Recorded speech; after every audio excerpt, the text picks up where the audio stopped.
I wiped down table 6 for the 3rd time tonight. The vinegar smell of the cleaning solution sharp in my nostrils. The clock above the kitchen door read 9:47 p.m., and the Rosewood Diner was experiencing what Kayla liked to call a ghost shift. Those rare November evenings when the usual dinner crowd simply didn't materialize. Only 4 tables occupied in a space designed for 40. "You're going to wear a hole in that laminate if you keep scrubbing," Kayla said, appearing at my elbow with a coffee pot in one hand and her phone in the other. Her blonde hair was escaping its ponytail in wispy strands that framed her face. "Seriously, Hannah, it's clean. It's been clean since the last 3 times you wiped it." I set the rag down, realizing my hands were trembling slightly. 2 years of working here, and I still couldn't sit still during slow shifts. The silence made room for thoughts I'd spent those same 2 years trying to outrun. "Sorry, just restless." "You're always restless." She poured herself a cup of the coffee that had been sitting on the burner since 6. "But tonight you're extra restless. What's going on in that head of yours?" Before I could answer, the bell above the entrance chimed. Kayla and I both turned toward the door, and the automatic greeting died in my throat.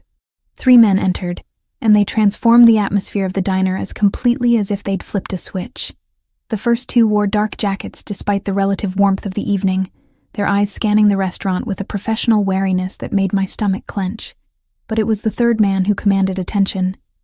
He stood at least 6 feet tall, perhaps a bit more, with black hair precisely styled, and a charcoal suit that fit him like it had been sewn directly onto his body. Even from across the room, I could see the sharp line of his jaw, the commanding set of his shoulders. He didn't look around with the casual curiosity of a normal customer. His dark eyes assessed the space with the kind of focus that suggested he was cataloging exits, potential threats, and every person present.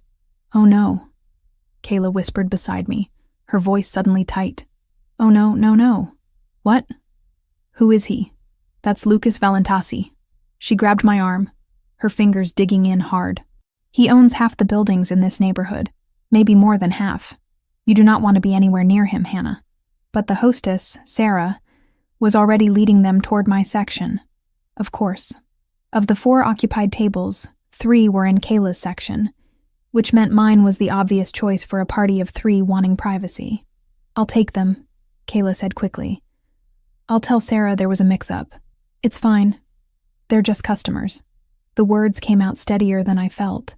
Kayla's expression said she wanted to argue, but Sarah was already gesturing toward a corner booth, and the man, Lucas Valentasi, was settling into it with his back to the wall, his 2 companions taking positions that gave them clear views of both the entrance and the kitchen door.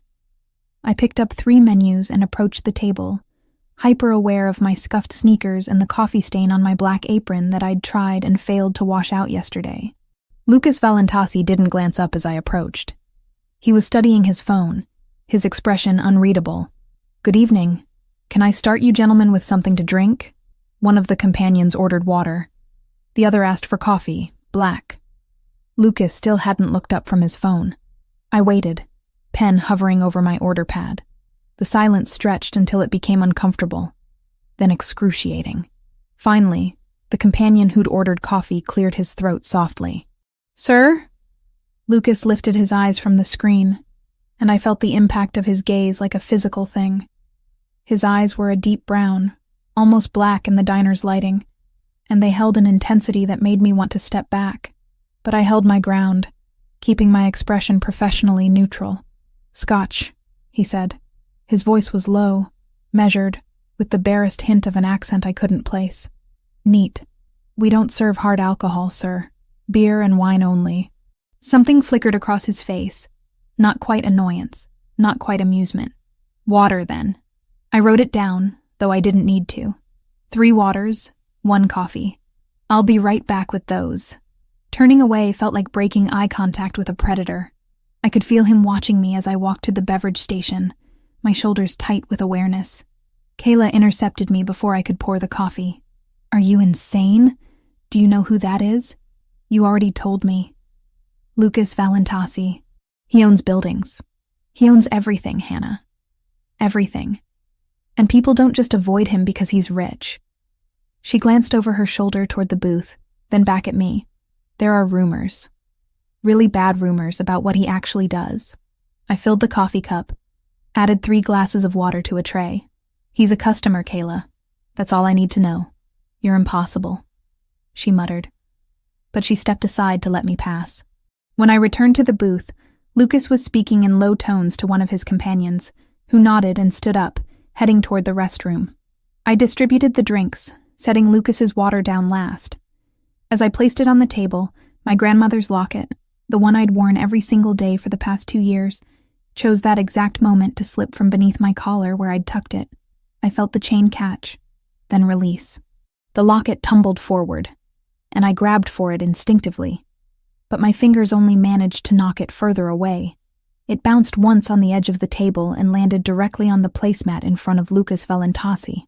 "I'm so sorry," I said, reaching across to retrieve it.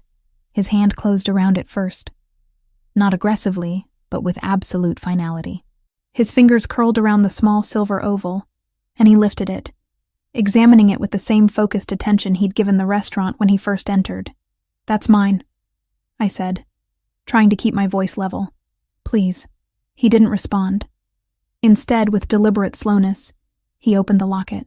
I watched his expression change. It was subtle, a tightening around his eyes, a muscle jumping in his jaw. But on a face as controlled as his, those small shifts felt seismic. He stared at the photograph inside for what felt like an eternity, but was probably only seconds. When he finally looked up at me, something in those dark eyes had transformed into something cold and dangerous. "Where did you get this?" The question was quiet, but it cut through the ambient noise of the diner like a blade. At the other table in my section, an elderly couple looked over, frowning. At the counter, Kayla had gone very still. "It's mine," I repeated, fighting to keep my voice steady. "A friend gave it to me. Now please, I need it back. Sit down." "I'm working, I can't." "Sit down." He didn't raise his voice. He didn't need to. The authority in those 2 words was absolute, brooking no argument. My legs folded before I'd consciously decided to obey, lowering me into the booth across from him. The vinyl was cold through my thin work pants. Lucas set the locket on the table between us, still open. The photograph inside was one I'd looked at 1,000 times. Michael, smiling at the camera, his light brown hair slightly windblown, his eyes crinkled at the corners with genuine happiness. It had been taken on one of our rare day trips to Cape Cod. Back when I'd still believed that our relationship was real, that he was who he claimed to be. "How do you know my brother?" The words hit me like ice water. Brother. Michael had mentioned a brother. Mentioned him often, actually, though always vaguely. An older sibling who'd stayed in Chicago when Michael came to Boston for school. Someone important. Someone he both admired and seemed slightly afraid of. I'd never imagined I'd meet him. I'd certainly never imagined meeting him like this. "Michael," I managed. "Michael is your brother." Was. Lucas's correction was sharp. He's been dead for 2 years. So I'll ask again. How do you know him, and where did you get his photograph? Dead. The word ricocheted around my skull. 2 years. That was exactly when Michael had disappeared, when he'd stopped answering my calls and texts, when I'd shown up at his apartment to find it empty. Cleared out, as if he'd never existed at all. "He's not dead," I heard myself saying. "He just left. He disappeared, but he's not. He's dead." And Lucas reached into his jacket. The movement made me flinch, but he only pulled out a phone. He swiped through it with quick, precise movements, then turned the screen toward me. The photograph showed Michael, older than in my locket, his face harder somehow, but unmistakably him. He wore a dark suit and stood next to a man who I now recognized as a younger version of the person sitting across from me. They were at some kind of formal event, both unsmiling, both radiating the same kind of controlled power. "This was taken 3 months before he died," Lucas said. "And this," he swiped again. Another photo appeared. This one of what looked like a funeral. Rows of people in black, a closed casket surrounded by elaborate flower arrangements. This was his funeral. 200 people attended. You weren't one of them. The diner spun slightly. I gripped the edge of the table, my fingernails digging into the laminate. "That's impossible. He was a student. He was studying architecture. He was a member of my organization. Lucas put the phone away. He worked for the family business. He was never a student, Miss Collins. Hannah Collins. The answer came automatically. Miss Collins. He leaned forward slightly, and I became acutely aware that his two companions had repositioned themselves. One stood near the entrance now. The other had returned from the restroom and stood by the kitchen door, blocking exits. I'm going to need you to tell me everything about your relationship with Michael. How you met, how long you were together, what he told you about his life, his work, his family, everything. I don't understand. If he's really dead, if he's been dead for 2 years, then why does it matter? Because I've spent 2 years trying to understand every aspect of my brother's life before he died. Because he kept secrets that got him killed.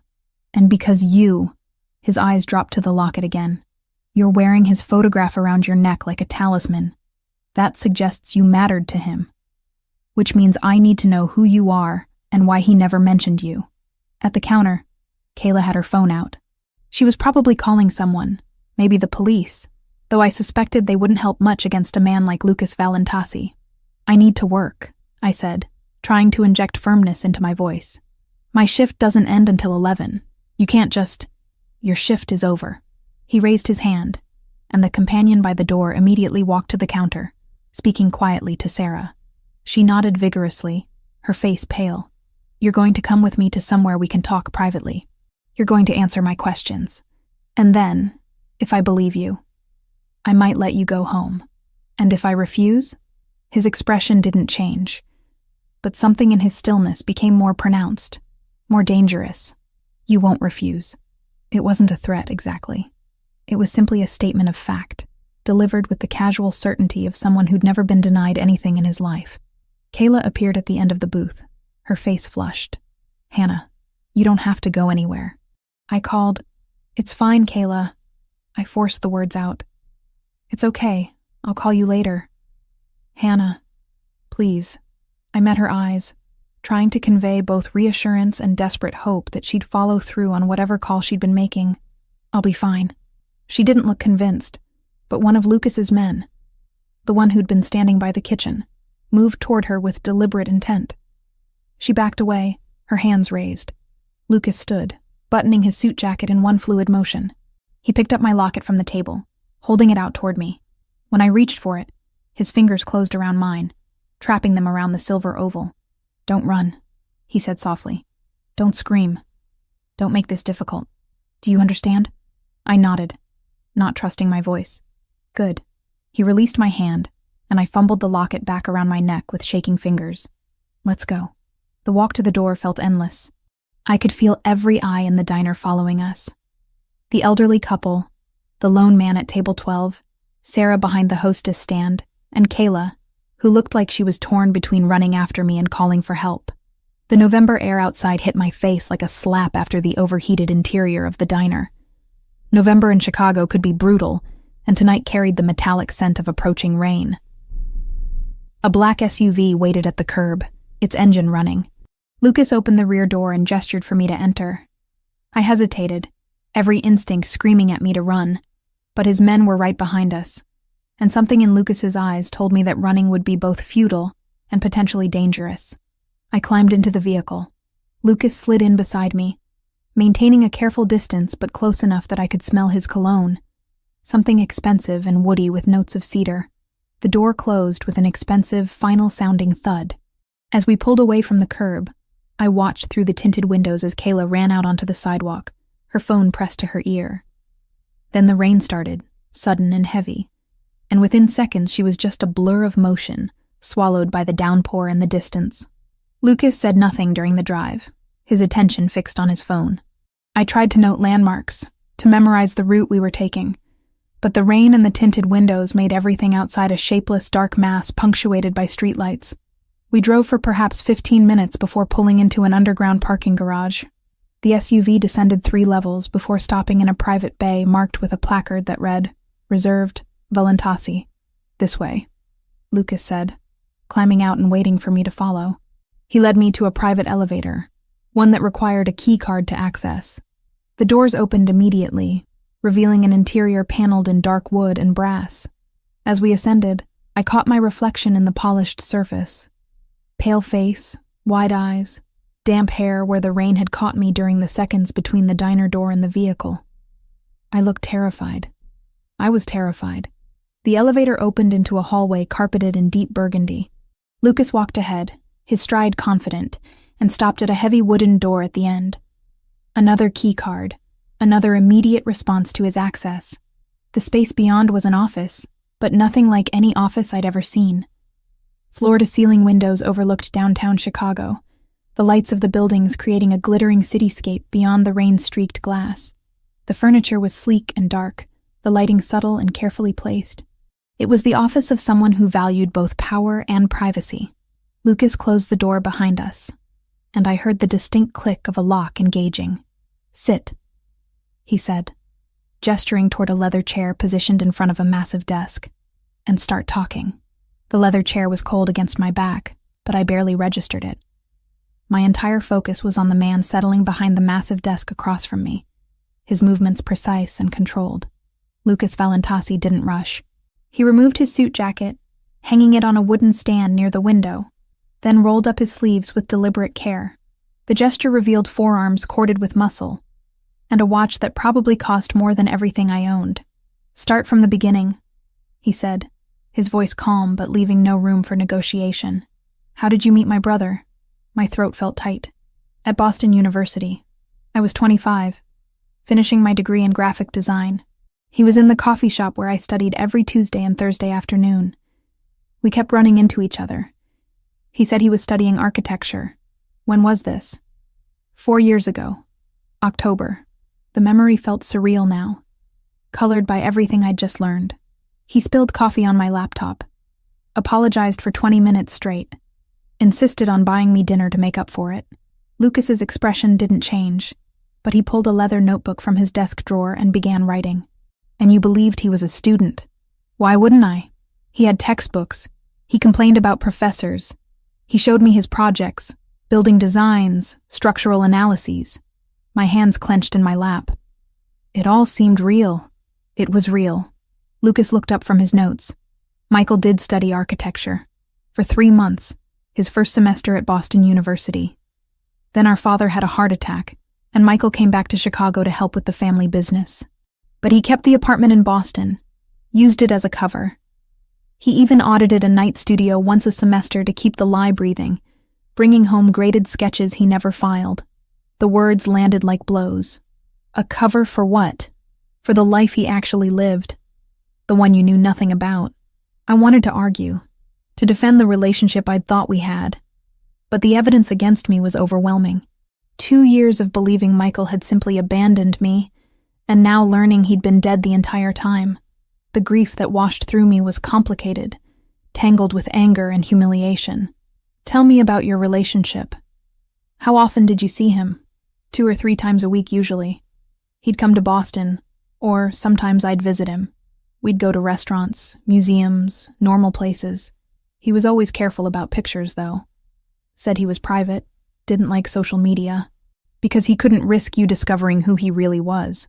Lucas set down his pen. "Did he ever talk about his family? About Chicago?" "Sometimes. He mentioned an older brother who worked in real estate. Said you were close, but that you had very different approaches to life." I swallowed hard. "He made you sound boring, actually, like some corporate drone." Something that might have been amusement flickered across Lucas's face. "Corporate drone. That's creative." He leaned back in his chair. "What else did he tell you about me? That you were overprotective. That you worried too much. That he wished you could just let him live his own life." The irony of those words hit me hard now. He said he'd introduce us someday after he graduated. After he graduated from a university he hadn't attended in 3 years. Lucas's tone was flat. "Did he ever give you anything? Gifts, jewelry, anything unusual?" "The locket. That's it." He said it was a picture of him when he was younger, before life got complicated. I touched it through my shirt. I wore it every day after he disappeared. It was all I had left. "Show me." With trembling fingers, I pulled out the locket and opened it. Lucas came around the desk, studying the photo with an expression I couldn't read. Up close, he smelled like expensive cologne and something sharper. Coffee, maybe. Or the leather of his office. This was taken 6 months before he died. He was 28. Lucas touched the edge of the photo with one finger, the gesture surprisingly gentle. He gave this to you when? 3 months before he left. He said he wanted me to remember him the way he really was, not the stressed version I usually saw. My voice cracked. I thought it was romantic. Now I realize he was preparing me for something. Lucas straightened, moving back behind his desk. He knew the life he was living was dangerous. Giving you that photo, keeping you separate from his real world. He was trying to protect you. By lying to me for 2 years? Yes. No apology in his tone. Just statement of fact. Michael made a lot of mistakes. But keeping you ignorant of what he did was probably the smartest choice he made. The moment you knew, you became a liability. A target. The word target made my stomach clench. I still don't understand why he died. You said it was an ambush. Ambush by who? The Albanian Mafia. They've been at war with my family for years over territory in Chicago. Lucas pulled out his phone, swiped through it, then turned it toward me again. This image showed Michael in what looked like a security camera still, wearing tactical gear, a gun visible at his hip. This was taken the night he died. He was investigating a warehouse we suspected the Albanians were using for weapons storage. I stared at the image, trying to reconcile this armed, dangerous-looking man with the Michael who'd made me laugh over terrible comedy movies and cooked me breakfast on Sunday mornings. He went alone, against direct orders. Lucas put the phone away. He wanted to prove himself, to show he could handle important operations without supervision. Instead, they were waiting for him. 5 men. He killed 2 before they got him. The clinical way he described it made my head spin. How can you talk about it like that? Like it's just a business transaction gone wrong? Because that's what it was. Lucas's voice hardened. Sentiment doesn't bring people back, Miss Collins. Cold analysis of mistakes does prevent future deaths. Michael died because he was impulsive, and because someone in our organization told the Albanians where he'd be. I've spent 2 years trying to identify that traitor. Traitor. Ambush. Killed. The language of violence had invaded my understanding of someone I'd thought I loved. I need to use the bathroom, I said abruptly. My stomach was churning, and I could taste bile at the back of my throat. Lucas studied me for a moment, then gestured toward a door on the left side of the office. Through there, I made it to the small, elegant bathroom, just in time to vomit into the toilet. Everything from dinner came up, along with what felt like 2 years of accumulated grief and confusion. When I was finally empty, I rinsed my mouth at the sink, avoiding my reflection in the mirror. I didn't want to see what I looked like right now. When I emerged, Lucas was pouring water into a glass from a bottle on his desk. He handed it to me without comment, and I accepted it, grateful, despite everything. Sit. I sat, sipping the water carefully. My hands had stopped shaking, replaced by a strange numbness that felt almost worse. I need to know everything Michael told you about his schedule, his routine, where he went, who he mentioned seeing, any names that came up. Why? He's dead. What difference does it make now? Because understanding his last months helps me understand who betrayed him, and because... Lucas paused, something shifting in his expression. Because you're the only person who knew a side of Michael that I never saw. My brother was reserved, guarded. He didn't let people close. But he let you close. That means something. The admission surprised me. For the first time since entering this office, Lucas seemed less like an interrogator and more like someone who'd lost somebody important. He talked about opening his own firm someday, I said quietly. Architecture, like he'd supposedly been studying. He had sketches, plans for a small practice focused on sustainable design. He showed me drawings of buildings he wanted to create. I paused. Were those real? Or was that another lie? They were real. Michael did love architecture. Before our father pulled him into the business, that's what he wanted to do with his life. Lucas's jaw tightened. I tried to tell him he didn't have to stay, that he could leave if he wanted, but he felt obligated, felt like he owed the family. And it killed him? Yes. We sat in silence for a moment. Through the windows behind Lucas, I could see the sky beginning to lighten. That pre-dawn gray that meant night was ending. I'd been here for hours. Did Michael ever mention travel plans? Places he needed to go?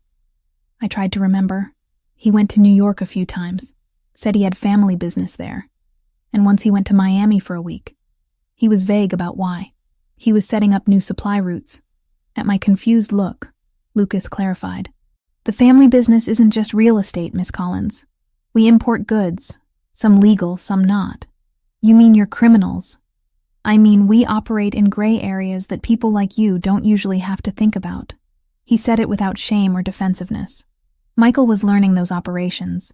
He was good at the logistics, terrible at the violence. But he still died violently. Yes, my head ached. My throat burned from vomiting.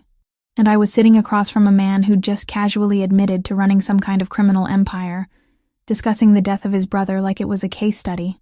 I want to go home, I said. You can't. The words were delivered calmly, but they hit me like a slap. What? I can't let you go until I verify something. Lucas pulled out his phone again, typed rapidly. I need to check whether the Albanians had any surveillance on Michael during the time you were together. If they documented his relationship with you, then you're in danger. That's insane. It's been 2 years. Why would they care about me now? Because vengeance doesn't have an expiration date. And because if they know you existed, they might think you have information about Michael's operations. Information they could use against my family. But I don't know anything. They don't know that. He set his phone on the desk. Right now, you're a potential asset to them or a potential weapon against us. Either way, you're not safe walking around Chicago without protection. Fear spiked through my numbness. So what? You're keeping me prisoner? I'm keeping you alive. Lucas stood, moving to the window. The growing dawn light cast him in silhouette. You'll stay in a secure location while I investigate. A few days at most. If the Albanians don't have records of you, you can go back to your normal life. If they do, he paused, then we'll need to discuss long-term arrangements. I have a job, a life, people who'll worry about me. Your friend Kayla, yes. I'll allow you to call her once you're settled. She can bring you clothes and anything else you need. He turned back to face me. But you'll do it from a secure line, and you won't tell her where you are. She'll call the police. Let her. The police won't interfere with family business. Not in my territory. He said it with absolute confidence, and I believed him. You need to understand something, Miss Collins. The world Michael lived in, the world I live in, doesn't follow the same rules as yours. If you're connected to us now, those rules apply to you too. I didn't ask for this connection. Neither did Michael. Neither did I. But here we are. Lucas returned to his desk, pulled a card from his drawer. This is the number for the apartment where you'll stay. It's secure, monitored. Nobody can get to you there. I'll have food delivered. Anything you need. But you don't leave without my permission. I took the card with numb fingers. And if I refuse, you won't. Not a threat. Just certainty. Because despite your anger, despite feeling betrayed, you're smart. You survived 2 years thinking Michael abandoned you. You rebuilt your life from nothing. That takes intelligence and strength. And intelligent, strong people know when they're out of their depth. He was right, and I hated him for it. Lucas pressed a button on his desk phone. Bring the car around. We're taking Miss Collins to the north location. A voice crackled back confirmation. One more thing, I said. Show me proof. Real proof that Michael is dead. Without hesitation, Lucas opened a drawer and withdrew a folder. He slid it across the desk to me. This is his death certificate. This is the police report from the scene. These are photos from his funeral.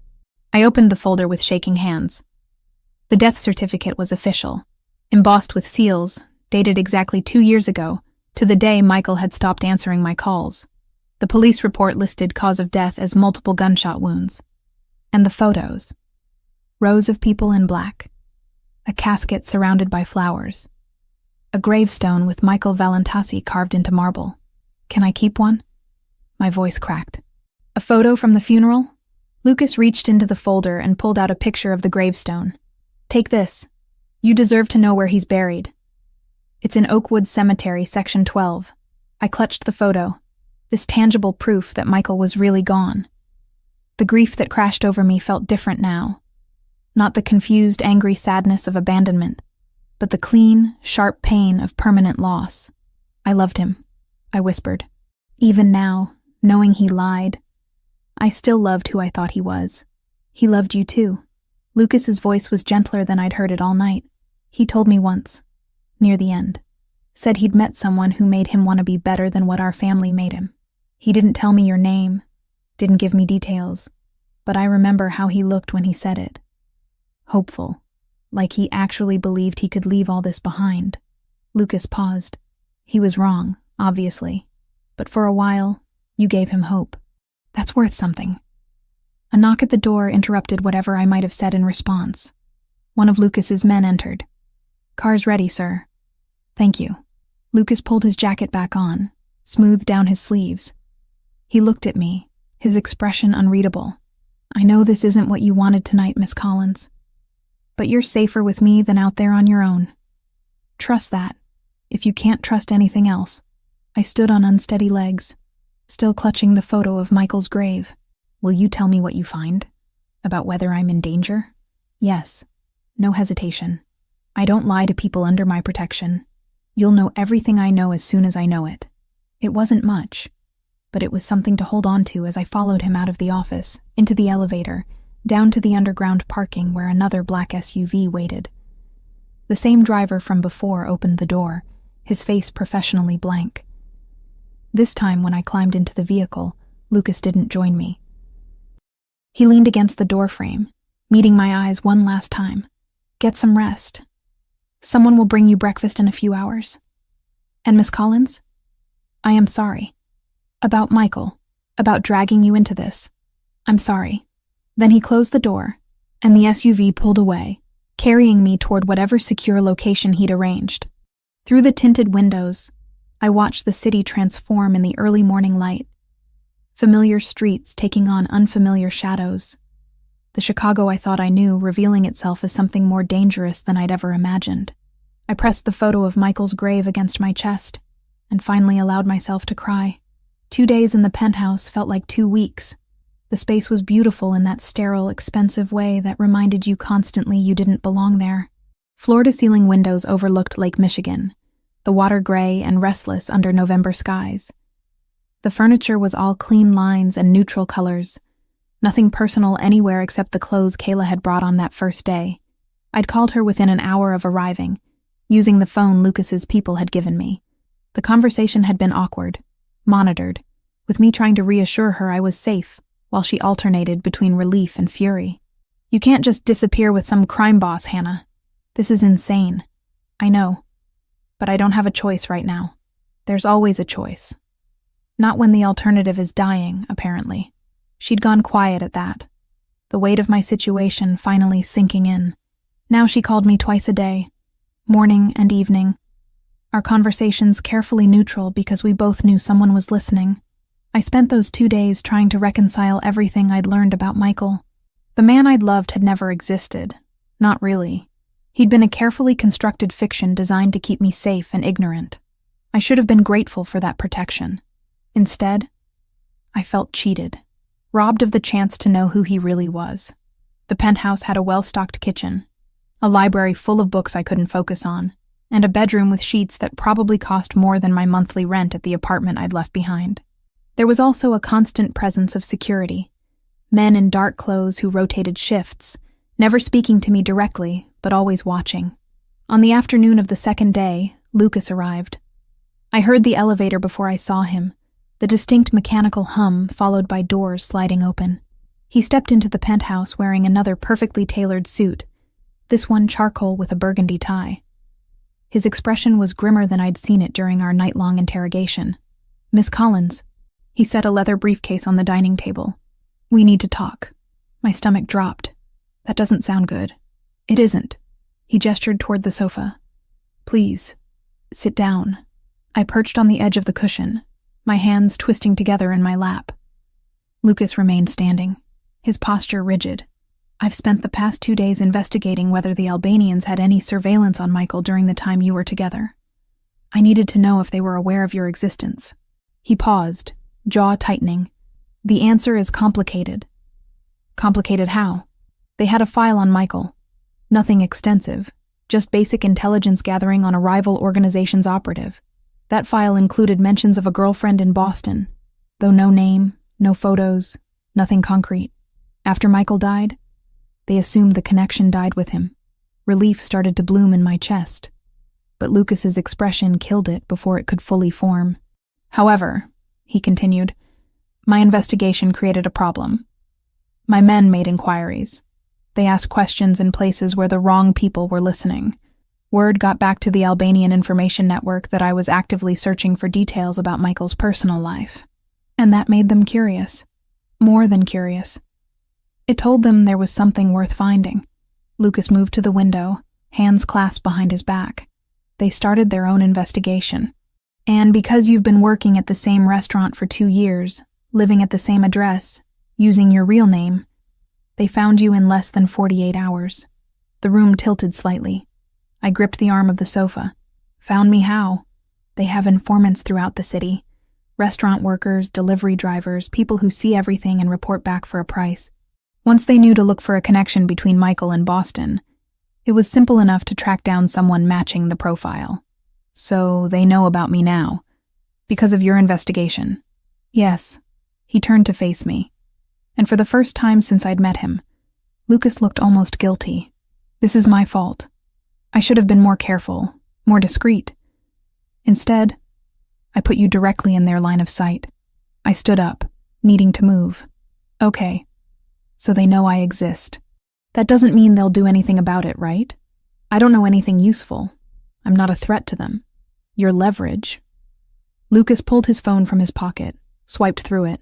We intercepted communications between the Albanian cell operating in Chicago and their leadership in New York. They're planning to use you as a bargaining chip in ongoing territory negotiations. He held out the phone. The screen showed what looked like a transcript of a text conversation. Names redacted, but the content clear enough. Target confirmed.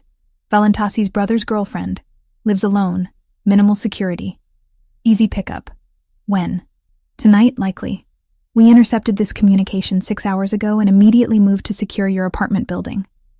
My men stopped 3 Albanians in the parking garage. They had zip ties, chloroform, and a van with the license plates removed. My legs gave out. I sat back down heavily, all the air rushing from my lungs. They were really going to kidnap me. They were. They would have held you somewhere secure, probably out of state, and used you to pressure me into giving up territory in Chicago. Docks, specifically. There's a shipping operation they've wanted access to for years. And if you didn't give them what they wanted, Lucas's silence was answer enough. Oh God. I pressed my hands to my face, trying to breathe through the panic rising in my throat. This can't be happening. This is insane. Welcome to the world Michael tried to keep you out of. Lucas pocketed his phone and moved to sit in the chair across from me. This isn't temporary anymore, Miss Collins. This is a real threat that won't disappear just because we want it to. But I don't know anything. I can't give them information about Michael or your family because I don't have any. They don't know that. And even if they did, you're still useful to them as leverage. Your existence, your connection to Michael, that makes you a weapon they can use against me. I looked up at him. This man I'd met 2 days ago who'd turned my life inside out. What do I do? You stay here. You follow the security protocols I'm going to outline. You don't go anywhere without armed escort. His voice was firm but not unkind. And you let me handle the Albanians. Handle them how? That's not something you need to worry about. It is if my life depends on it. I straightened, forcing strength into my voice despite the terror coursing through me. I deserve to know what you're planning. Lucas studied me for a long moment, then nodded slowly. Fair enough. I'm working on identifying exactly which cell is targeting you and where their base of operations is located. Once I have that information, I'll take steps to neutralize the threat. Neutralize meaning kill. Possibly. Or intimidate them enough that pursuing you becomes more trouble than it's worth. Or negotiate with their leadership to make you off limits. He spread his hands. I have options, but all of them require time and careful planning. How much time? A few weeks, maybe a month. A month. 4 weeks of living in this beautiful cage, cut off from my life, dependent on a man I barely knew for survival. The reality of it settled over me like a weight. I need to call Kayla. She's already on her way. I asked her to bring more of your things from your apartment. Clothes, personal items, anything that will make you more comfortable here. You didn't ask me first. No, because you would have argued, and we don't have time for arguments. Lucas stood, moving toward a side table where a tablet sat charging. He brought it back, unlocking it with his thumbprint.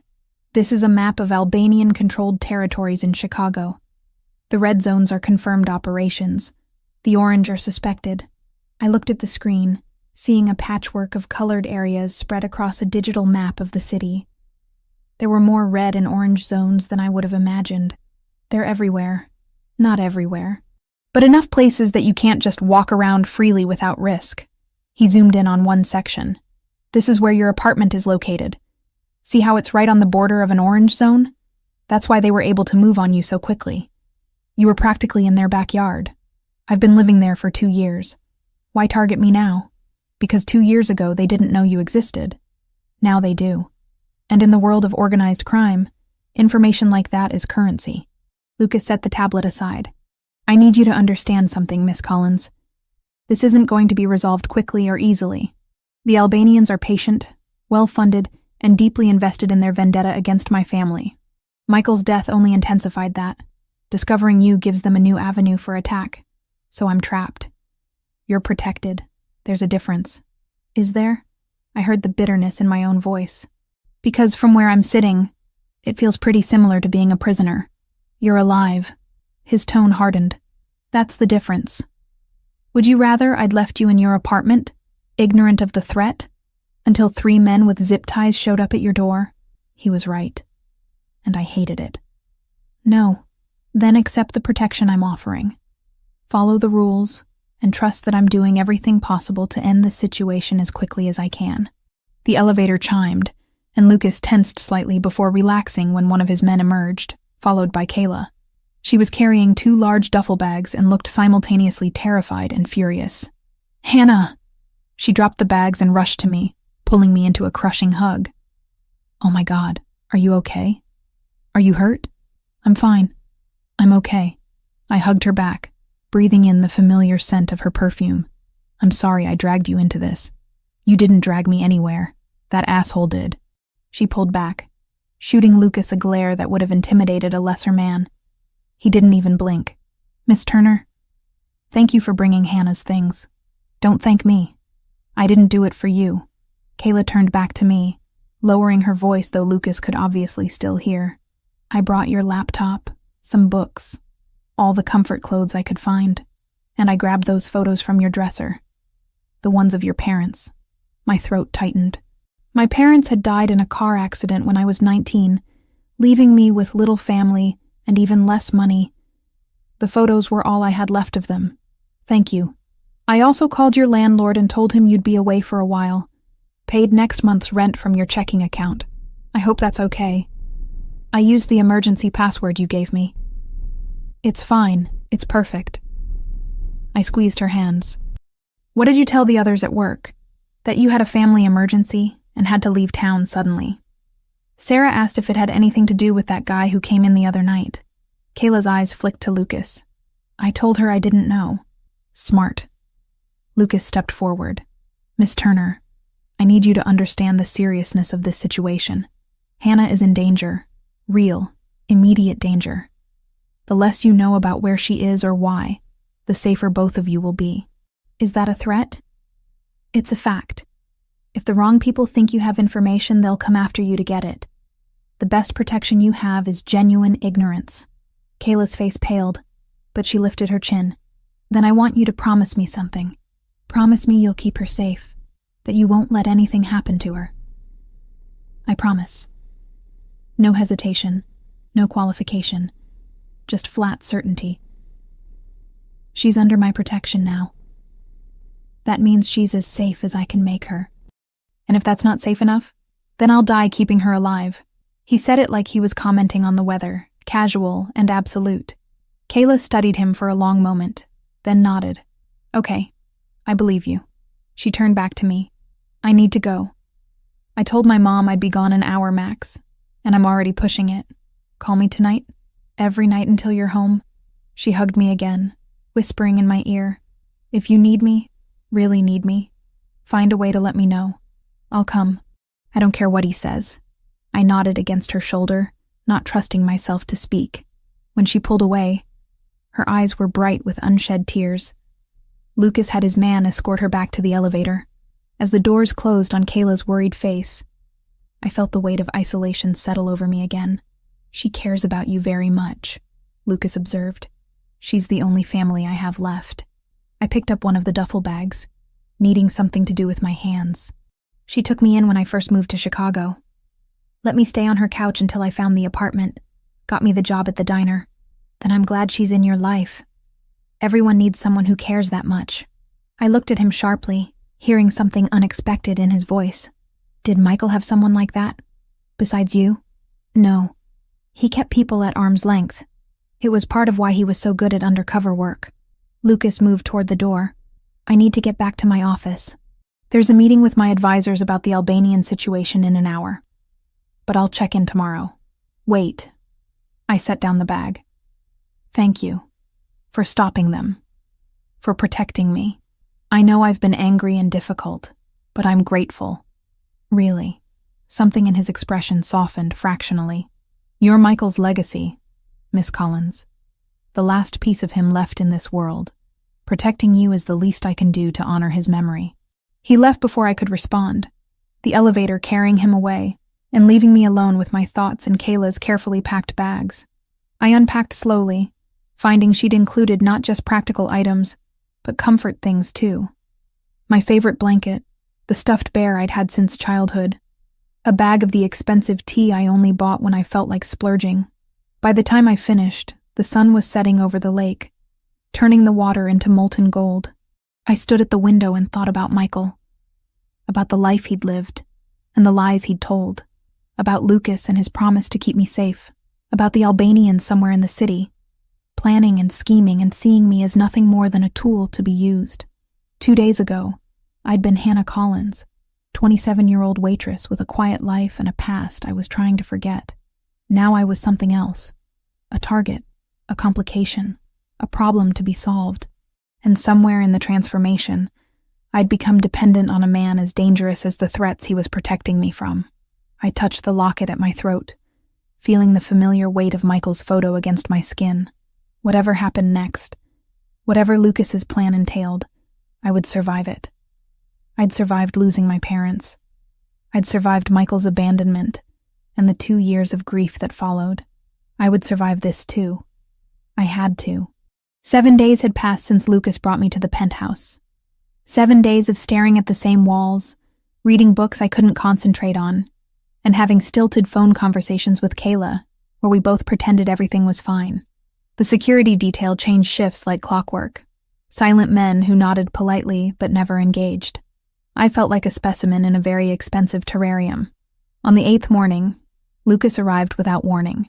I heard the elevator and looked up from the window, where I'd been watching boats move across Lake Michigan, their white sails bright against the gray water.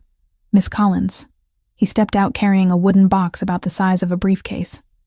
Dark circles shadowed his eyes, and his usual precision seemed slightly frayed. "I apologize for not visiting sooner. There have been complications with the Albanian situation." Complications. My stomach tightened. Bad complications? Manageable ones. He set the box on the coffee table with careful deliberation. "But that's not why I'm here. I brought you something. Something I should have given you days ago." I approached slowly, eyeing the box. It was made of polished walnut with brass hinges, the kind of container designed to protect valuable things. This belonged to Michael. After he died, I gathered his personal effects and stored them. I haven't opened this box in 2 years. Lucas's voice was rough around the edges. "But you have more right to these things than I do. You loved him. He loved you. That matters." My hands trembled as I touched the lid. "Are you sure?" "I'm sure." He stepped back, giving me space. "Take your time. I'll be in the kitchen if you need anything." I waited until he'd left the room before lifting the lid. The hinges made a soft creaking sound, and then I was looking at pieces of a life I'd never fully known. On top lay photographs. So many photographs. Michael at various ages. Childhood shots where I could see the resemblance to Lucas in the shape of his jaw. Teenage years when he'd been gangly and uncertain. And then more recent images. But it was the ones underneath that stole my breath. Photos of us. Together. Michael and me at a coffee shop, my head thrown back in laughter at something he'd said. The two of us on Boston Common. Autumn leaves scattered around us. A candid shot of me reading while he watched with an expression so tender it made my chest ache. I'd never seen these pictures. Never known he'd taken them. He documented everything. I whispered to the empty room. Beneath the photos I found his watch. The silver Rolex he'd worn every day we were together. He'd claimed it was a graduation gift from a wealthy uncle. Now I knew it had probably cost more than I'd earned in a year. I lifted it, feeling the weight. And without thinking, I brought it to my face. It still smelled faintly like him. That particular combination of expensive cologne and something uniquely Michael. The sob came from nowhere, tearing out of my throat before I could stop it. Then another and another. Until I was crying so hard I couldn't breathe properly. 2 years of grief I'd been holding back. 2 years of thinking I'd been abandoned when really he'd been dead. 2 years of loving a ghost. I sank to the floor, photographs spilling around me, the watch clutched to my chest. I cried until my throat was raw and my eyes burned, until there was nothing left inside me but exhaustion and acceptance. That's how Lucas found me. I didn't hear him approach. One moment I was alone with my grief, and the next he was crouching beside me, his expression stripped of its usual careful control. "I'm sorry," I managed, my voice wrecked. "I'm getting tears all over your expensive carpet." To hell with the carpet. He sat down properly, his back against the sofa, close enough that our shoulders nearly touched. When my mother died, I didn't cry for 6 months. Everyone expected me to be strong, to lead the family through the transition. So I was. And then one day I found her recipe box in the kitchen, her handwriting on all those little cards, and I fell apart right there on the floor. My father found me an hour later, still sitting in the middle of broken glass from the cup I'd dropped. I looked at him through blurry eyes. What did he say? Nothing. He just sat down next to me and we stayed there until the sun set. Lucas picked up one of the photographs, the one of Michael and me laughing. "You were good for him. I can see it in these pictures. He looks happy. Really happy. I don't think I'd seen that expression on his face in years before he met you. He never told me about you. Not really. Just vague mentions of an older brother who worked too much." I wiped my face with my sleeve. "I thought you were some boring corporate executive." He made it sound like you two weren't close. We were very close. But Michael was also very good at compartmentalizing his life. The criminal side, the personal side, the side he showed you, he kept them all separate. Lucas set the photo down gently. "I warned him, you know. Told him it was dangerous to get involved with someone outside our world. That it would end badly one way or another. You were right. I wish I hadn't been." He was quiet for a moment. Then, Michael was impulsive. Always had been, even as a kid. He'd get an idea in his head and just go for it without thinking through the consequences. Our father used to say he had courage but no caution.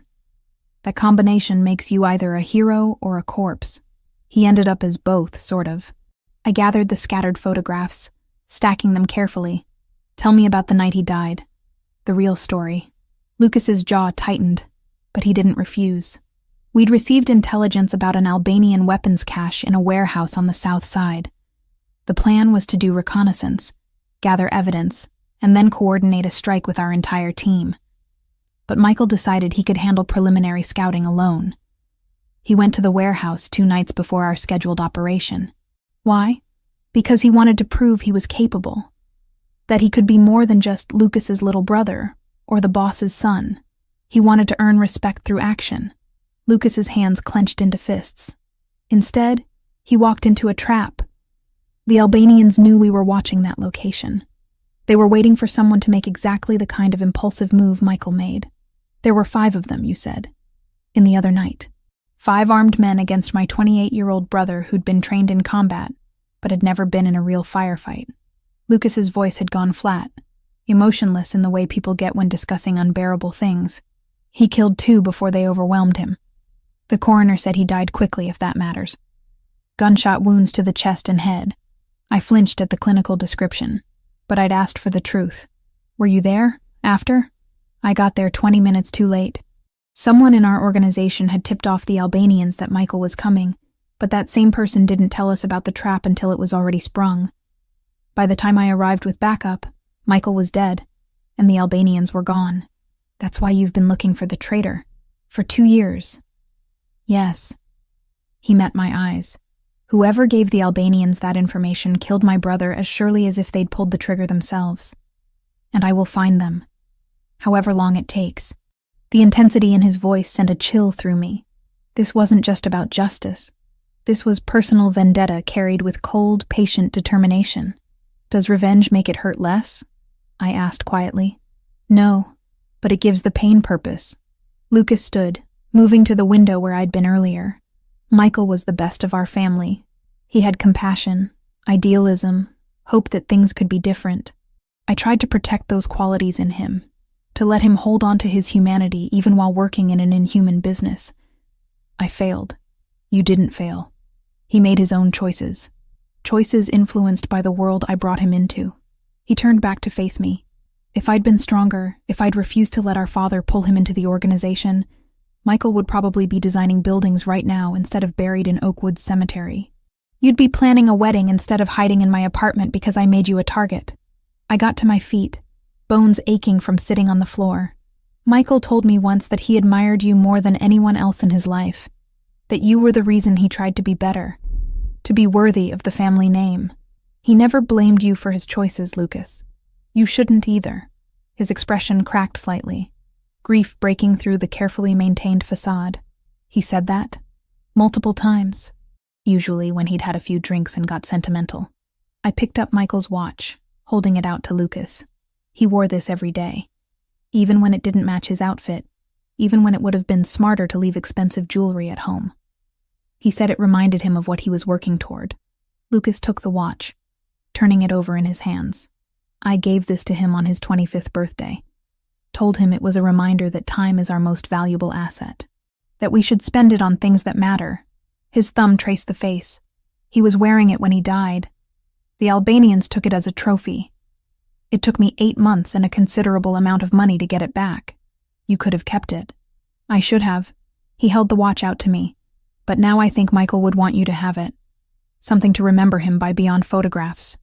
I can't take this. It's too valuable. Too personal. It's already yours. Everything in that box is yours. Lucas pressed the watch into my palm, closing my fingers around it. Michael chose you, Hannah. Out of all the people in his complicated, dangerous life, he chose to love you. That makes these belongings yours by right. The use of my first name startled me. In all our interactions, he'd called me Miss Collins with formal precision. This felt different, more intimate.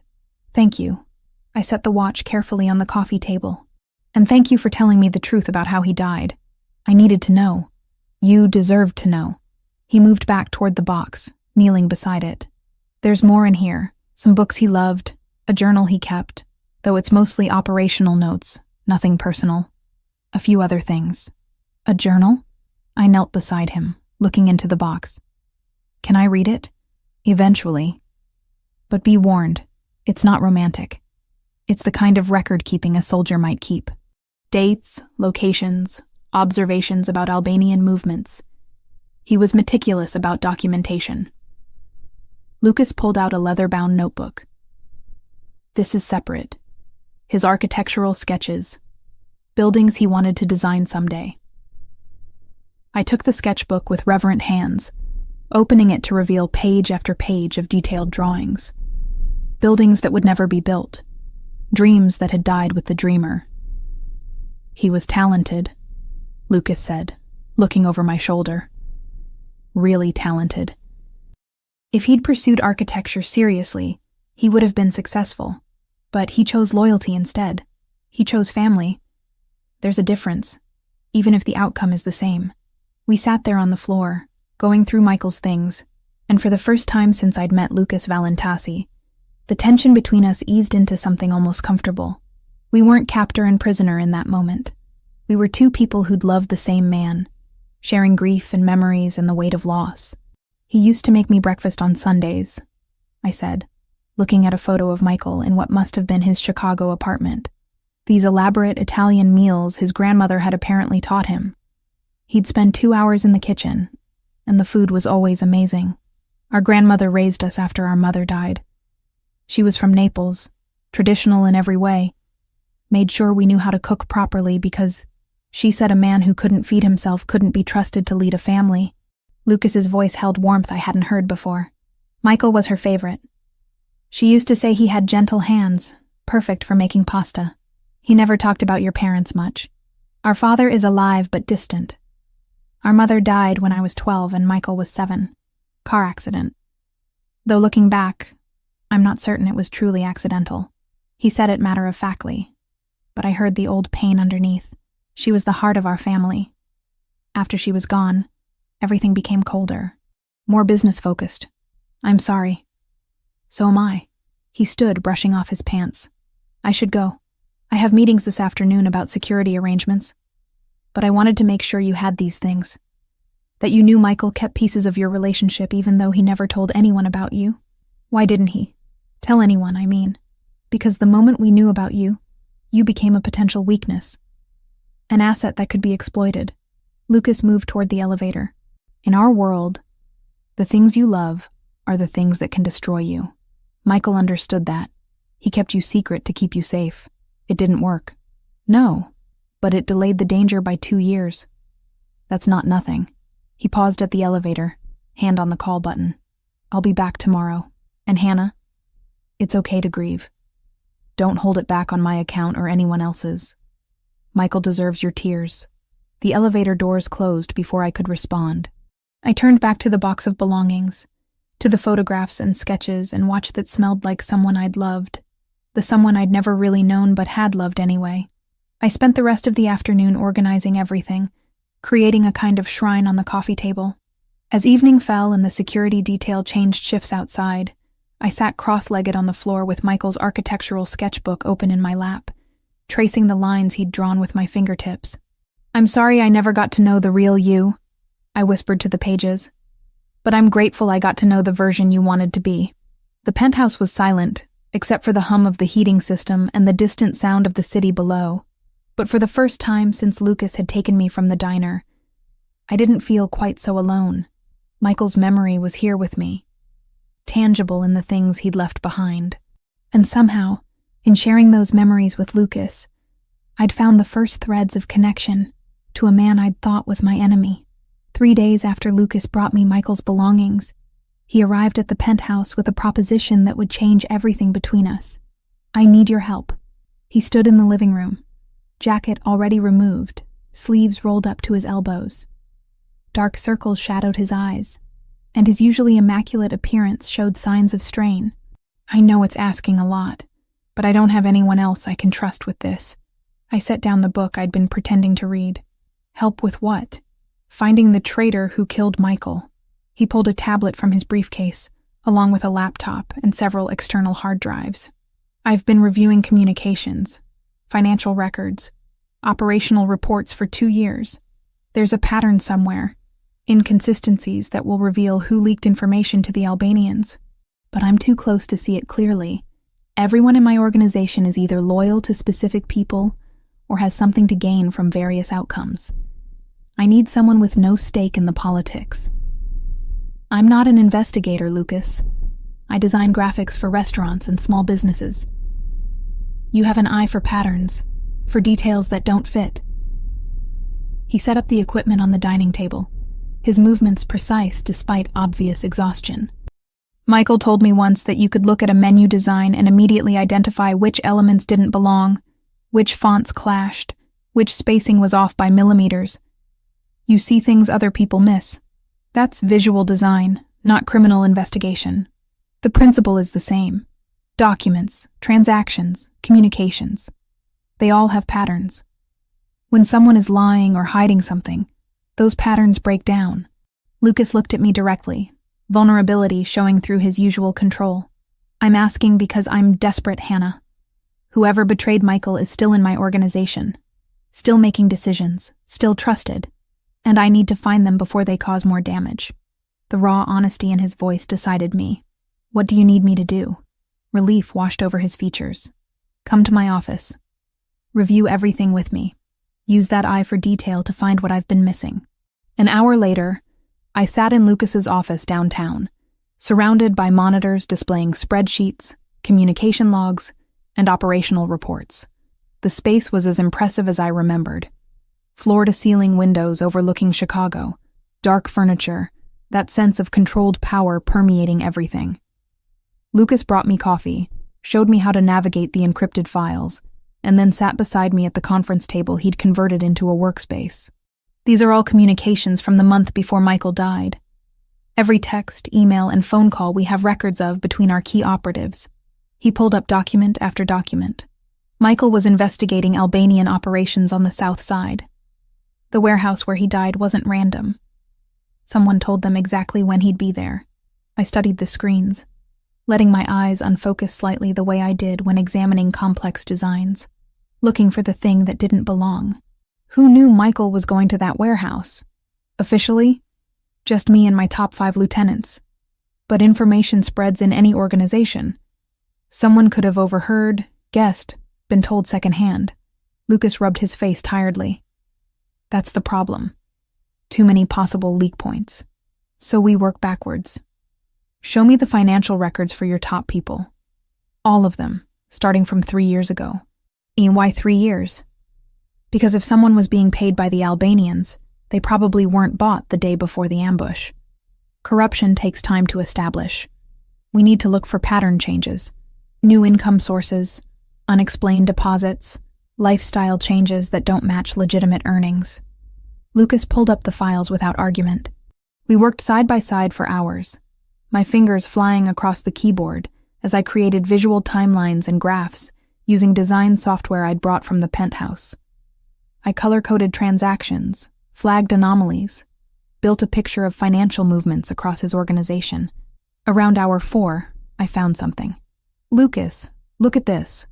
I pulled up a graph showing deposits into various accounts. Franco Ricchetti. Who is he? One of my most trusted lieutenants. He's been with the family for 15 years, worked his way up from street-level enforcement to strategic planning. Lucas leaned closer, studying the screen. What about him? His deposits don't match the pattern of your other people. See here? I pointed to a spike in his account 3 years ago. Everyone else has regular payments that match their salaries, plus bonuses that correlate with successful operations.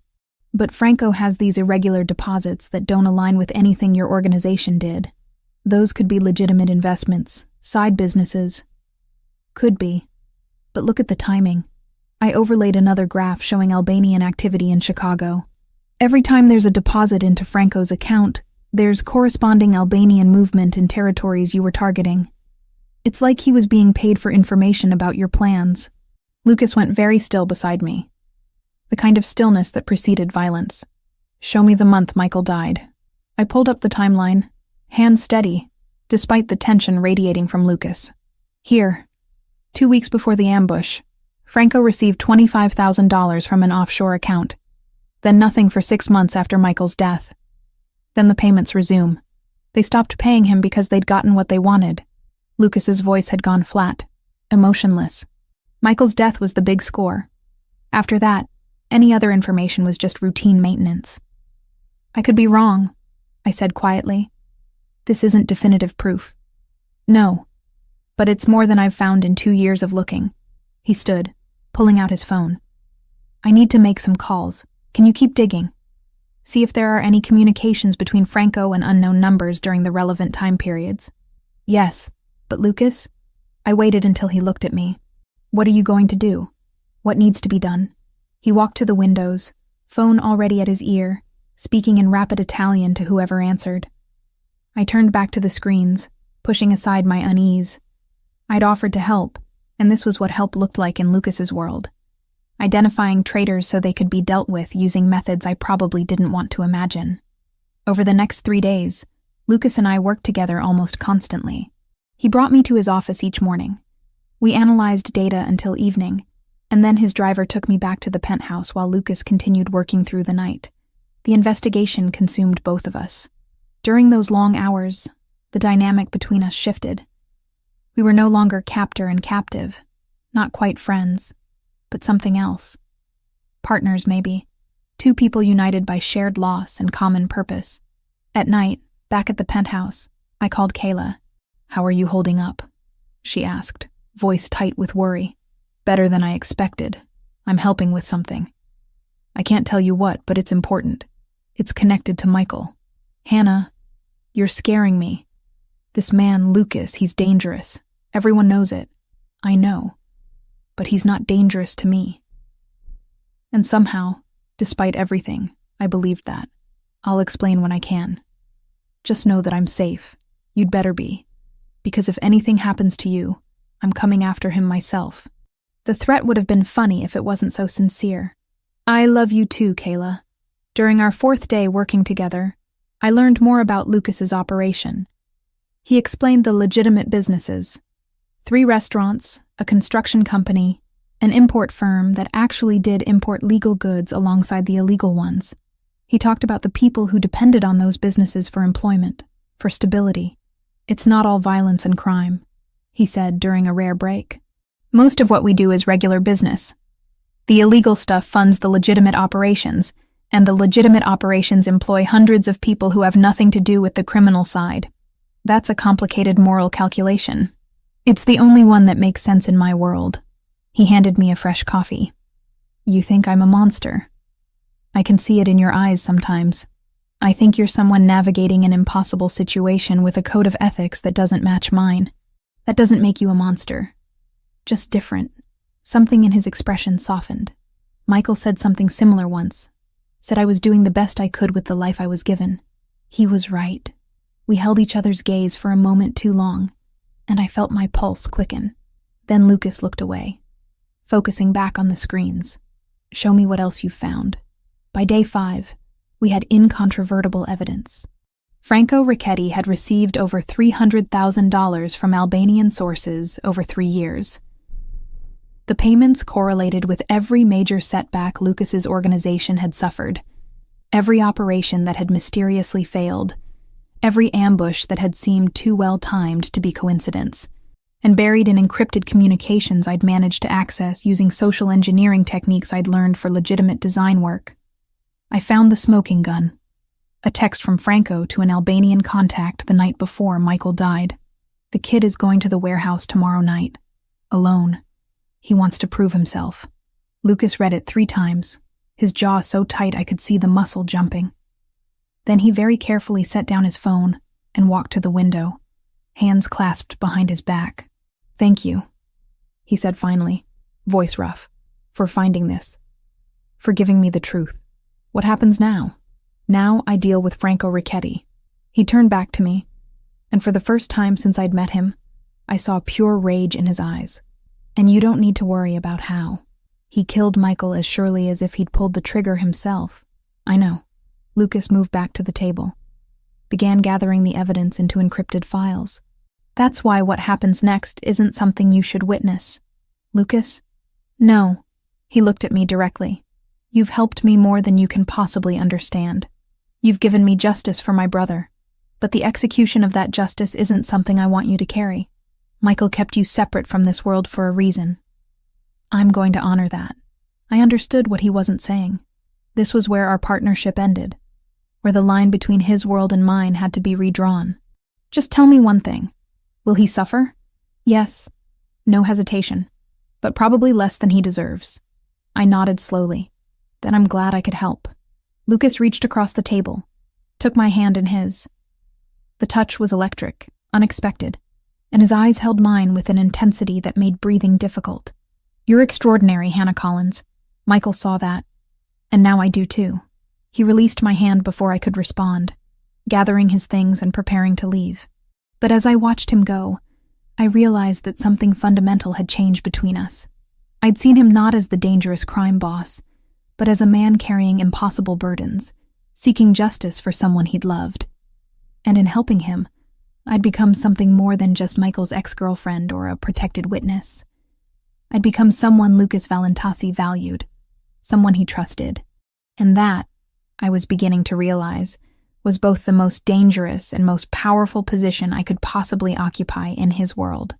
Lucas arrived at the penthouse just past dawn, his presence announced by the elevator's mechanical hum. I'd been awake for hours, unable to sleep after he'd texted that he needed to handle Franco personally. The message had been characteristically brief. "It's done. I'm coming to you." Now he stood in my living room, and for the first time since I'd met him, Lucas Valentasi looked undone. His shirt was untucked, tie missing, and dark stains marred his cuffs that I deliberately didn't examine too closely. But it was his eyes that struck me most. Haunted, exhausted, carrying the weight of whatever justice he'd administered in those hours I'd spent staring at the ceiling. "You should have stayed away," I said quietly. "Let someone else bring the news. I needed to see you." His voice was rough, unused, to make sure you understood what happened. What I did. I gestured toward the sofa, and he collapsed into it with none of his usual controlled grace.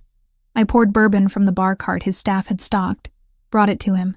His fingers brushed mine as he took the glass, and neither of us pulled away immediately. "Tell me," I said, settling into the chair across from him, not close enough to touch, but near enough to see the tension in every line of his body. Franco confessed. Everything. Lucas drank deeply, then set the glass down with deliberate care. The Albanians approached him 3 years ago, offered money, territory, promises of power if he helped them weaken my organization from within. He took it. Piece by piece, he sold us out. And Michael? Franco told them Michael would be at that warehouse alone, gave them his timeline, his planned entry point, everything they needed to set the trap. Lucas's jaw tightened until I could see the muscle jump. He watched my brother walk into his death and said nothing. For 30 pieces of Albanian silver. The biblical reference wasn't lost on me. What did you do to him? What needed doing? He met my eyes directly, not flinching from whatever he saw in my expression. "I can't give you details, Hannah. Not because I don't trust you, but because knowing makes you complicit. And I won't do that to you. You already involved me in finding him. Finding isn't executing. There's a line there, and I'm trying to keep you on the right side of it." Lucas leaned forward, elbows on his knees. "But you should know. It's over. Franco won't hurt anyone else. Won't betray anyone else. Justice for Michael is done." I should have felt relief. Closure. Instead, I felt the weight of what Lucas had done settling onto my own shoulders. "Do you regret it? Killing him? No. Absolute certainty. But I regret that it was necessary. That the world we live in requires this kind of violence to maintain any semblance of order or loyalty." Before I could respond, his phone buzzed insistently. Lucas glanced at it, then swore under his breath in Italian. "What's wrong?" "Albanian retaliation. They know Franco's dead and they're hitting back." He was already standing, fingers flying across his phone screen. "2 of my clubs are under attack. My people need me." "Then go. I can't leave you unprotected. If they're striking at me, they might come for you too." Lucas moved toward the window, looking down at the city waking below us. "I need to get you somewhere safer. The penthouse is secure, but it's known. They could find you here." "Where would we go?" "There's a property outside the city, fully fortified, off-grid. My family's emergency location." He turned back to me. "Pack quickly. We're leaving in 10 minutes. I didn't argue. Whatever was happening out there in Chicago's criminal underworld, I'd learned enough to trust Lucas's instincts about danger. I threw clothes into a bag while he made rapid-fire calls in the living room, his voice shifting between English and Italian depending on who answered. We descended to the parking garage in silence, Lucas's hand at the small of my back, 2 armed men flanking us. The SUV waiting was different from the one I'd ridden in before. Heavier, armored, windows so dark I couldn't see through them even from inside. "What about Kayla?" I asked as we pulled out. "If they know about me, do they know about her?" "Already handled. I have people watching her apartment, her work, everywhere she goes. She's safe." Lucas's phone buzzed again. He read the message, his expression darkening. "They hit 3 locations simultaneously. Coordinated attack. This is bigger than just revenge for Franco." "What do you mean?" I mean, the Albanians have been planning this for a while. Franco's death just gave them the excuse to execute it. He looked at me, something shifting in his gaze. I need to tell you something. About why you're really in danger. My stomach dropped. What haven't you told me?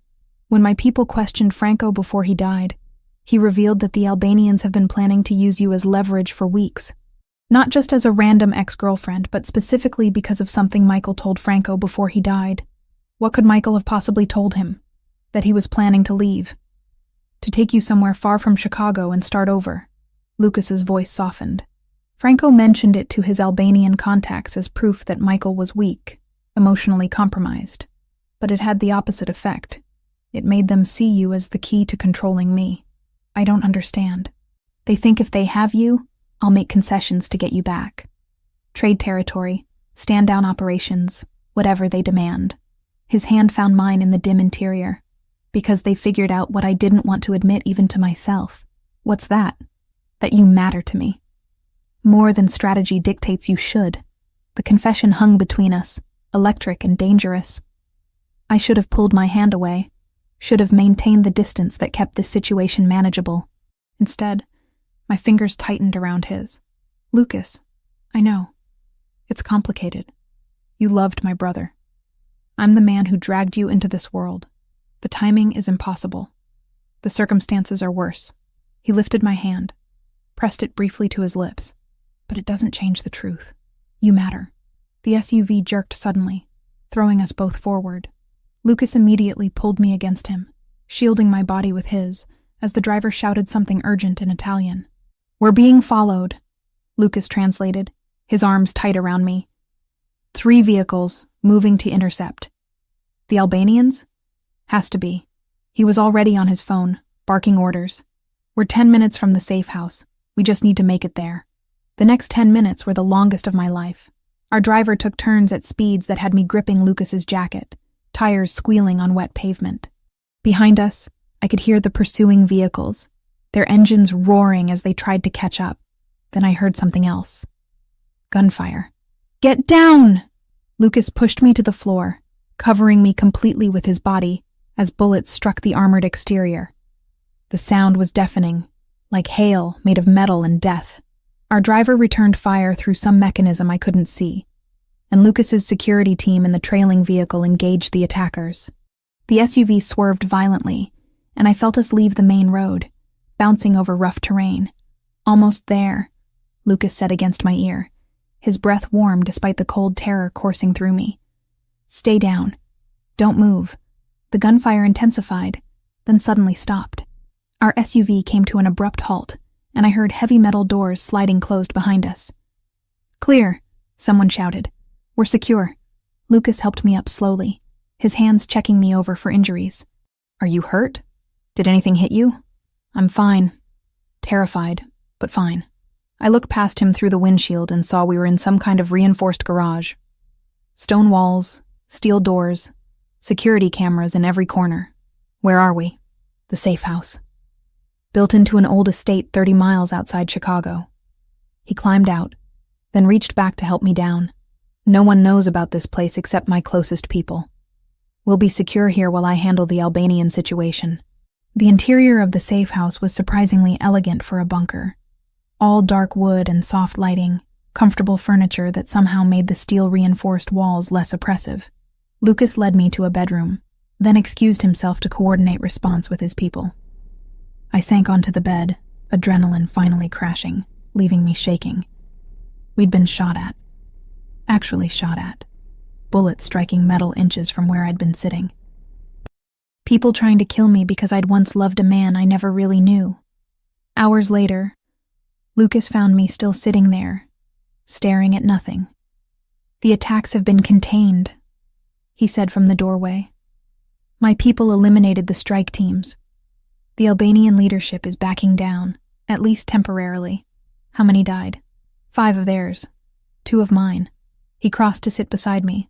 I'm sorry you had to experience that. The fear, the violence. You shouldn't have to live this way. But I do. Because of Michael. Because of you. Because I'm caught in something I never asked for. I turned to look at him. When does it end, Lucas? When do I get to just be Hannah Collins again? Living my boring life, working at the diner? I don't know. Raw honesty. Maybe never. Once you're marked by this world, it's hard to wash it off completely. Something broke inside me then. Not breaking apart, but breaking open. All the fear, grief, and twisted attraction I'd been holding back came flooding out. I turned to Lucas, saw the same complicated mess reflected in his eyes, and before I could think better of it, I kissed him. It wasn't gentle. It was desperate, angry, filled with everything we couldn't say out loud. He froze for half a second, then pulled me closer, one hand tangling in my hair while the other pressed against the small of my back. When we finally broke apart, both breathing hard, reality crashed back. "I'm sorry," I said. "That was... don't." He touched my face, thumb brushing my cheekbone. "Don't apologize for being human. I loved your brother." "I know. This is all kinds of wrong. I know that too." He stood, putting distance between us. "But wrong doesn't make it untrue. And we need to figure out what we're going to do about it." He left me alone then, and I lay back on the bed, Michael's locket heavy against my chest, the taste of Lucas still on my lips, and the sound of gunfire echoing in my memory. Everything had changed, and I had no idea how to change it back. 5 days at the safe house. 5 days of careful distance and loaded silences. Lucas spent most of his time in the command center he'd set up, coordinating operations against the Albanians while I wandered the estate like a ghost, unable to settle, unable to stop replaying that kiss. Every time we passed each other in the hallway, the air crackled with unspoken words. Every accidental touch felt deliberate. And through it all, Michael's memory hung between us like an accusation I couldn't answer. On the 6th morning, Kayla's scheduled call brought me back to reality. "Hannah, thank God. I've been losing my mind." Her voice was tight with strain. "Are you safe? Really safe?" "I am. Lucas has me somewhere secure. Armed guards. The whole thing." I tucked myself into the window seat overlooking the estate grounds. "How are you?" "Terrified for you. And confused. The news is reporting gang violence across Chicago. Multiple deaths. Is that connected to you?" I closed my eyes. Indirectly. It's complicated. Everything about this situation is complicated. She paused, and I heard traffic noise in the background. "Hannah, I need to tell you something. About Michael." My stomach clenched. "What about him?" I knew something was off about him. Back when you two were together. The way he'd show up at odd hours, how he always paid cash, those times he'd disappear for weeks with vague excuses. Her voice dropped. "I should have said something. Should have warned you that he seemed dangerous. You couldn't have known what he really was. Maybe not. But I knew he was lying to you. And I stayed quiet because you seemed happy." She let out a shaky breath. "I'm so sorry, Hannah. For not protecting you better." "Kayla, stop. This isn't your fault." "None of it is." I pressed my forehead against the cool glass. "Michael made his choices. Lucas made his. I'm just trying to survive the fallout. And what about your choices? What do you want?" The question hit harder than I expected. What did I want? Safety, obviously. My life back. But underneath those practical desires lurked something more complicated. Something I wasn't ready to examine too closely. "I want this to be over," I said finally. "I want to stop being a target. That's not what I meant. And you know it." Kayla's voice gentled. "Lucas, there's something between you two. I could see it that day I brought your things. The way he looked at you. It's not like that. Isn't it?" I didn't answer, because I couldn't lie to Kayla. Not about this. After we hung up, I found Lucas in his study, surrounded by maps and reports. He looked up when I entered, something softening in his expression. "Kayla?" he asked. She's worried and perceptive. I leaned against the doorframe. She thinks there's something between us. Smart woman. Lucas set down the document he'd been reading. "Is there? I don't know. Maybe. Probably." I crossed my arms, suddenly defensive. "But it's impossible, Lucas. I loved your brother. You're investigating his murder. We're trapped in this situation together. Nothing about this is healthy or normal. No, it's not. He stood, moving toward me with that controlled grace that always made my pulse quicken. But healthy and normal went out the window the moment you dropped that locket in front of me at the diner. So what do? We finish what we started. The Albanian threat, the justice for Michael. And then he stopped, jaw tightening. Then we figure out if this is real or just trauma and proximity. Before I could respond, his phone rang. He glanced at the screen, then answered immediately. Talk to me. His entire demeanor shifted, becoming harder, colder. When? How many? Deploy the response team. I'll be there in 20 minutes. He ended the call, already moving toward the closet where he kept tactical gear. What happened? The Albanians hit one of my warehouses. They're trying to draw me out, make me respond personally so they can ambush me. He pulled on a bulletproof vest with practiced efficiency. I need to go. But you're staying here with the security team. Lucas. Wait. I grabbed his arm before he could leave. Is this connected to Franco? To what you did to him? Everything is connected, Hannah. Franco's death, the Albanian retaliation, the attacks on my operations. It's all part of the same war we've been fighting for years. He covered my hand with his. But this ends soon. I promise you that. How can you promise that? Because I'm done playing defense. Tonight I'm going after their leadership directly. His eyes held mine. And when it's over, you'll be free. Truly free. No more hiding. No more fear. What if something happens to you? Then my second in command will make sure you're protected and compensated appropriately. He said it so matter-of-factly, like his potential death was just another contingency to plan for. That's not what I meant. I know. He pulled me closer, his free hand cupping my face. But I can't think about that right now. I need to focus on ending this. Then he was gone, leaving me alone with security guards who wouldn't meet my eyes and the crushing weight of waiting. Hours passed. I tried to read, to eat, to do anything besides imagine Lucas lying dead in some warehouse. The security detail changed shifts. Night fell, and still no word. Finally, past midnight, I heard vehicles approaching. I rushed to the window, watching as multiple SUVs pulled into the secure garage. Men emerged, some supporting wounded colleagues. And then I saw Lucas. He was alive, walking on his own power. But even from a distance, I could see blood on his clothes. I met him at the door to the main house. Up close, the damage was worse. A cut above his eyebrow, bruises forming along his jaw, his shirt torn and stained. Are you hurt? I reached for him, hands hovering, unsure where it was safe to touch. Not my blood. Mostly. He swayed slightly, and I realized he was running on pure adrenaline. We got them. The Albanian leadership in Chicago. They're done. Lucas, you need medical attention. I need a shower and bourbon, in that order. But he didn't move. Just stood there staring at me like he was trying to memorize my face. I kept thinking about you. In the middle of the firefight, when bullets were flying and men were dying, I was thinking about how I'd promised to keep you safe. How I couldn't do that if I was dead. You're not dead. No, I'm not. He lifted his hand, fingers tracing my cheekbone with surprising gentleness, given the violence he'd just survived. Hannah, I need to tell you something. Before I lose my nerve. What? Michael's last words.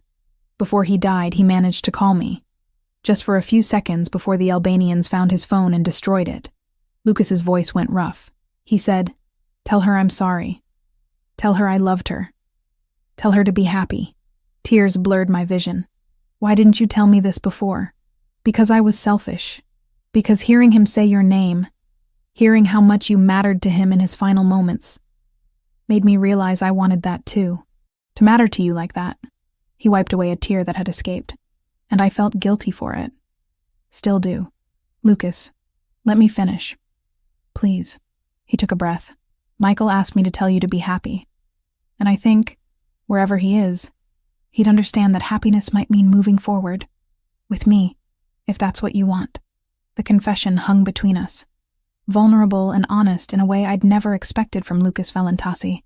I don't know if I'm ready, I whispered. It's only been weeks since I learned he was dead.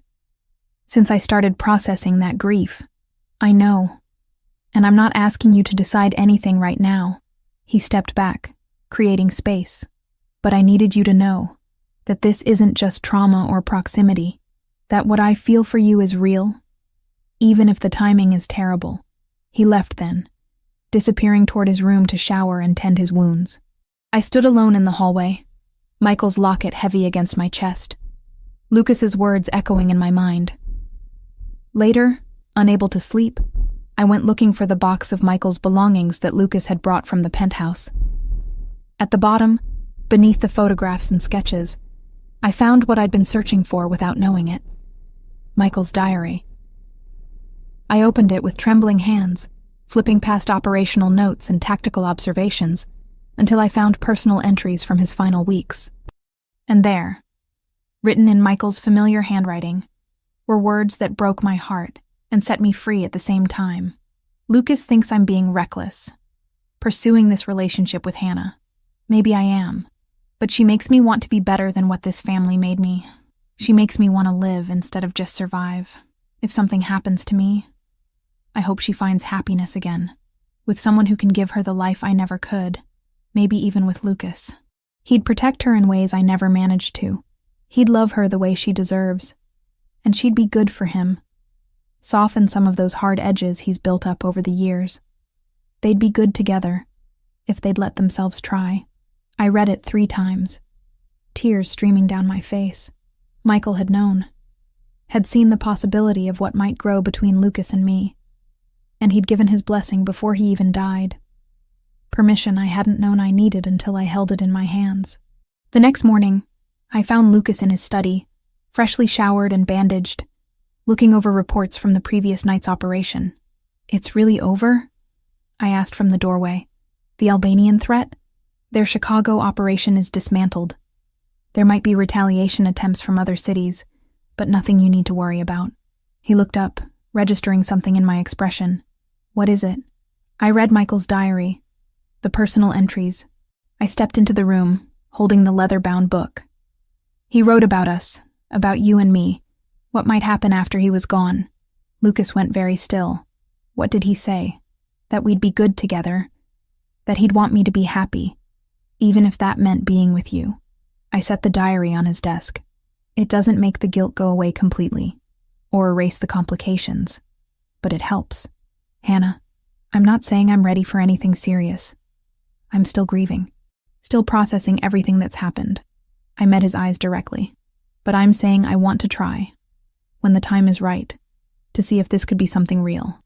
Lucas stood, moving around the desk to stand before me. "You're sure?" "No, but I don't think I'll ever be completely sure. So I'm choosing to trust my instincts instead." I reached up, touching the bandage above his eyebrow. "And my instincts say that you're worth the risk." He kissed me then, soft and careful, like I might break. And maybe I was breaking, but in the way things break open rather than apart, letting in light after years of darkness. When we finally separated, both breathing hard, he rested his forehead against mine. "We'll take this slow," he murmured. "As slow as you need."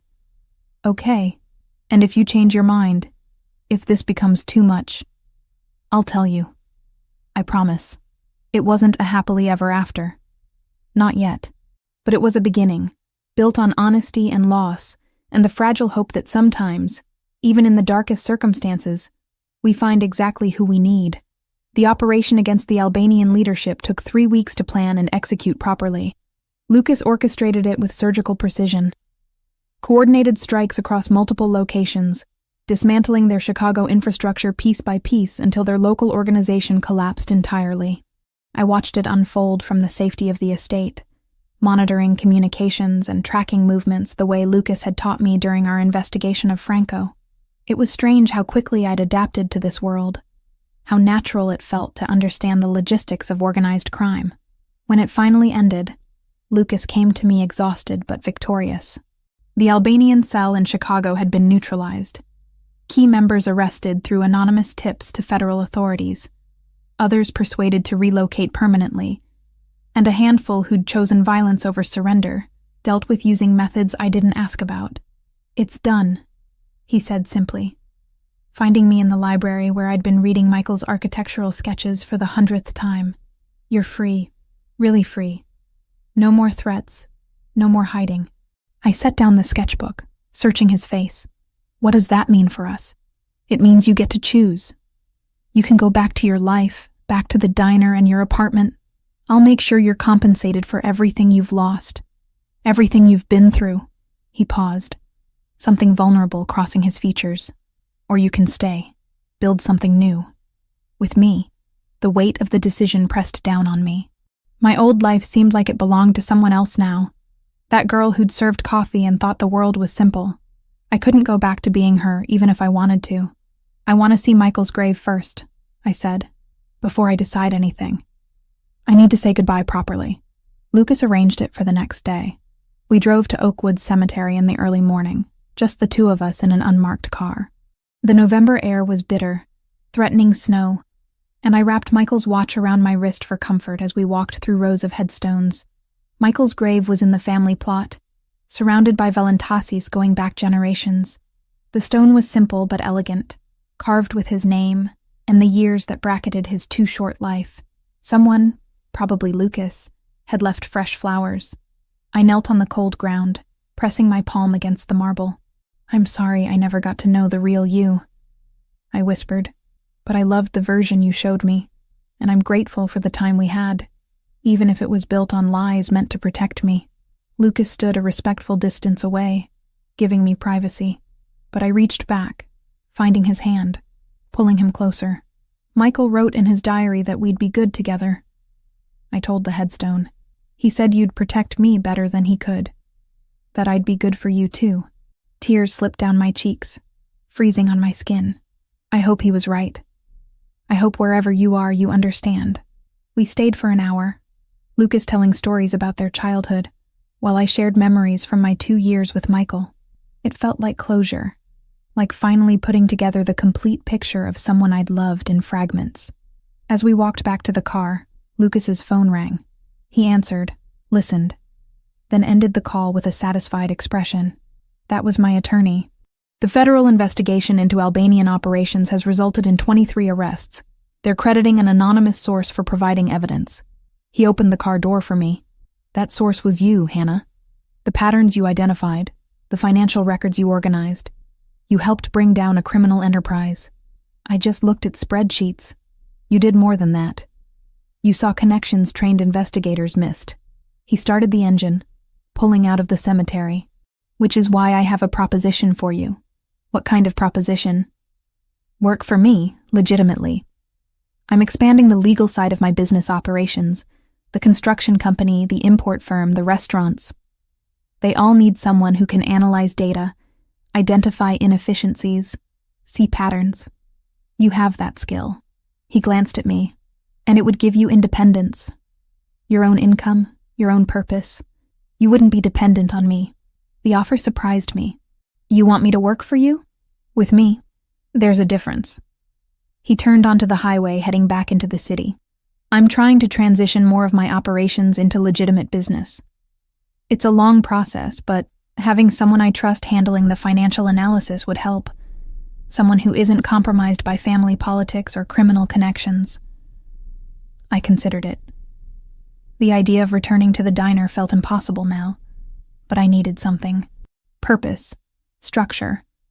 A way to rebuild my life that didn't revolve entirely around Lucas. What about us? I asked quietly. Would working together complicate that? Probably, but we're already complicated. He reached across the console, taking my hand.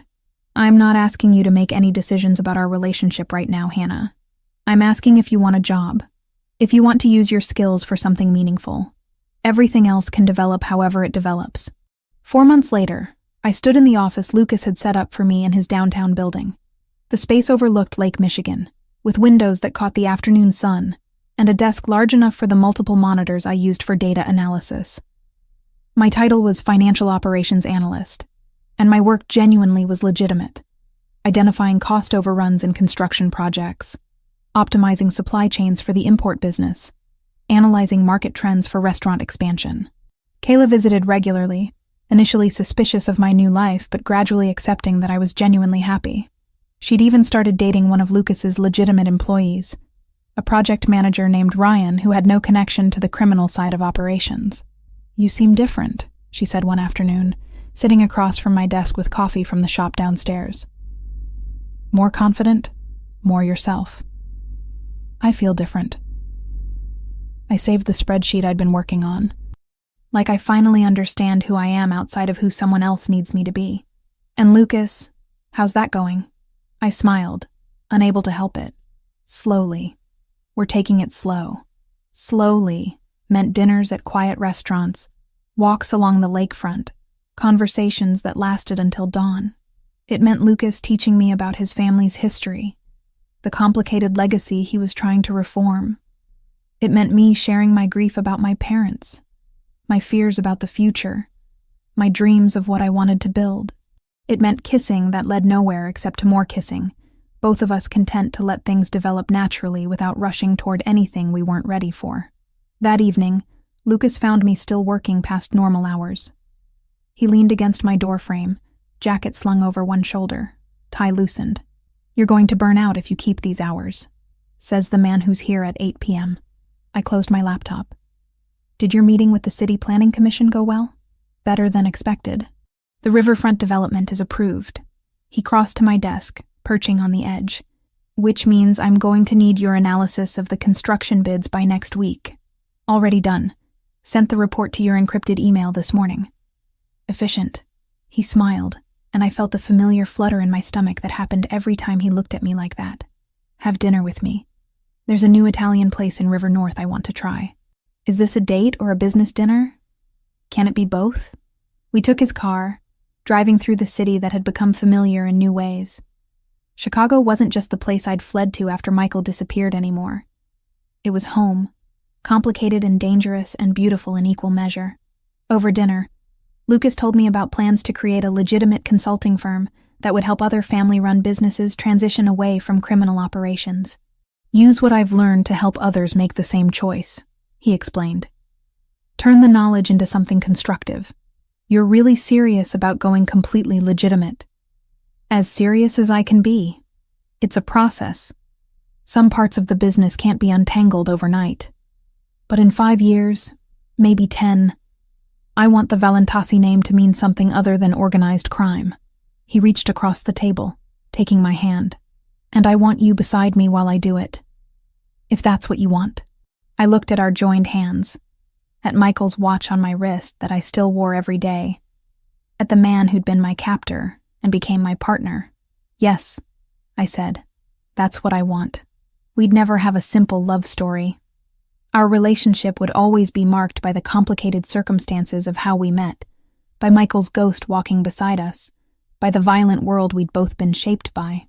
But it would be ours, built on honesty and hard work, and the choice to keep choosing each other despite everything. Later, standing on Lucas's penthouse balcony looking out at the city lights, he pulled me close. "Michael was right," he murmured against my hair. "You are good for me. You make me want to be better." "He was right about you too," I replied, turning to face him. "You do protect me. But more than that, you see me, the real me." He kissed me then, and it tasted like future instead of past, like possibility instead of grief, like home. We had work to do, investigations to complete, businesses to reform, a relationship to build from complicated foundations. But standing there in Lucas's arms, Michael's watch warm against my wrist, and the city spread below us, I knew we'd figure it out. One day, one choice, one moment at a time.